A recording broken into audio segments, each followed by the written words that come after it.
I will try to put my thoughts under one umbrella. Sometimes, though, my thoughts are bigger than the umbrella, so it's like trying to fit an elephant under a teacup. Big ideas are not necessarily correct or even intelligent ideas, by the way. They're just big, and that's the only attribute I'm ascribing to them. What are my thoughts on the rich? What do I think of wealth? I have lived at more economic levels than most. I have experienced wealth, and I have experienced poverty.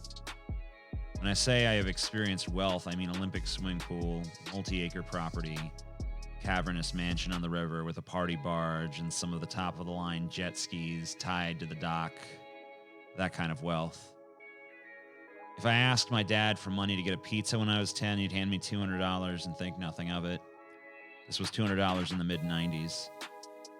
When I say poverty, I mean too many people stuffed into a small and substandard house, which they don't even own, with low nutrition junk food as the only source of nourishment. But at least we had food. Drug problems, domestic problems, neglected medical problems. My lateral incisor was black for 2 years. It was rotting on display. I couldn't go to a dentist. It was very embarrassing. I never wanted anyone to see inside my mouth. I know that a lot of you have probably been in similar predicaments. Nowadays, I'm in between those two places. I live neither in opulence nor in squalor. I like my home and my possessions. I consider myself materialistic. I enjoy things. I like having stuff. It's groovy. I would never turn down more money or more stuff. That's where I personally stand. But that's my position within the context of this society. That's how I feel under this paradigm. Could I feel differently under another paradigm? What would that paradigm look like? What would be my response to it? More importantly, for the purposes of this video, why is there a need to change this paradigm? Corporations are bigger than the government. They call the shots.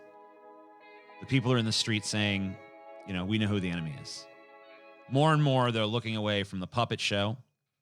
More and more, they're looking past the villain of the week, and they're seeing the big bad behind it all. The oligarchs, the wealthy elites, the better-than-thous, the fat cats, the vampires who feed on others' labor instead of on blood. The fetid scum who think their wealth and their influence and their gates and their mansions and their private security and their secret bunker in New Zealand is going to save them. Mr. Jet Setter, Mrs. Instagram Flexer, your private jet is fueled with blood. The fat stacks of money you flash in your music videos advertise just how fraudulent you are, as if it's something to be proud of. Well, what about the star athlete who gives back to his community? What about him? Would you also praise the fat man who offers up the crumbs from his plate to a legion of starving children? Wealth is such a gaudy accessory, such an obscenity in a world of humans with hungry bellies looking forward to only miserable fates. Well, the rich earned it. They sweated for it.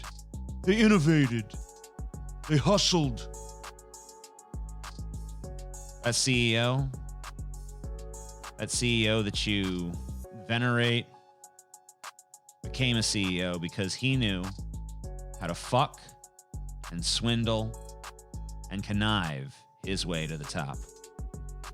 Those valuable skills are to be rewarded with lives V's. That's what we seek to encourage. No. I want people to be generous, not greedy. I want people to be honest, not deceitful. I want people to be loving and compassionate, not cruel and vindictive.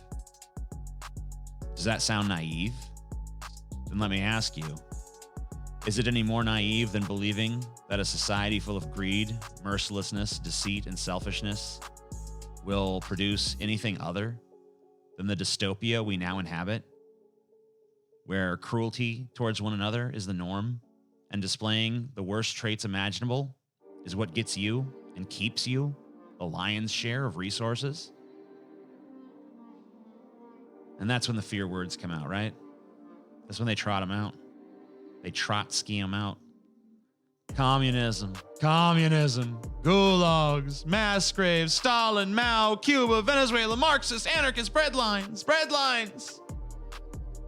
Be afraid, they chant from their fracking billionaire paid for platforms. Be afraid, be afraid, be afraid. I am afraid. I am afraid that that's not going to work on us anymore. You villainous, boot-punched little donkey with treason running through your veins. You slime-soaked little abominations squirming in the sewer of your own obscene opulence while starving people lick the glass wall you've built around your lives to keep them out, but to also ensure that they can always see you, that they can see how rich you are, how beautiful, how important. But that's not what all of them see. Increasingly, they look at you and they see that your wealth is really just the commodification of suffering, that your beauty is fraudulent and your importance is illusory. You don't deserve what you have.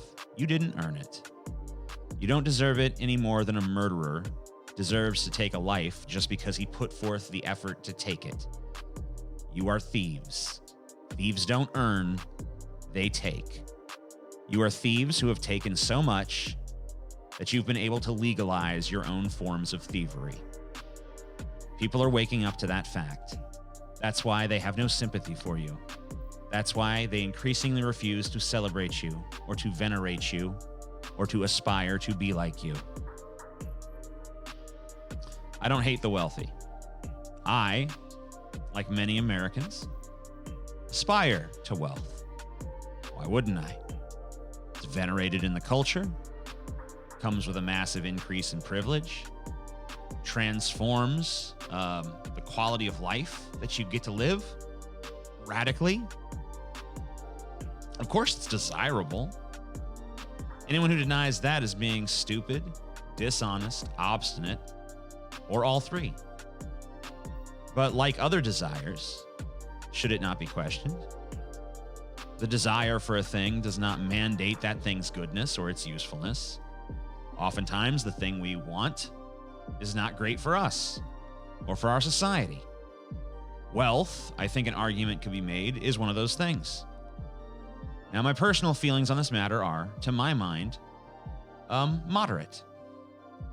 If someone invents a revolutionary new product, creates a popular work of art, or has worked to develop a highly exclusive skill, or has done something, anything of real value to at least some subset of society, then should they benefit from that? I think it's fair to say that they should. However, I see no reason why anyone has any legitimate claim to preside over personal fortunes that rival the wealth of entire nations, or at least entire towns. Wealth of the sort that Jeff Bezos commands, I find to be an absolute disgrace, and I have zero moral qualms with the idea that he should be relieved of most of it. I say that a customer, I say that as a customer of something that he created. I order stuff on Amazon all the time. So does that make me an ingrate? Does that make me a hypocrite? Well, maybe. But I will say that if I am an ingrate, I'm not completely ungrateful to Jeff Bezos. It's just that I'm also grateful to the people who work for him that also make Amazon possible. I'd like to show my gratitude to them as well. I'd like them to be better compensated for their part in the convenience that Amazon has brought into my life. I think that's pretty fair.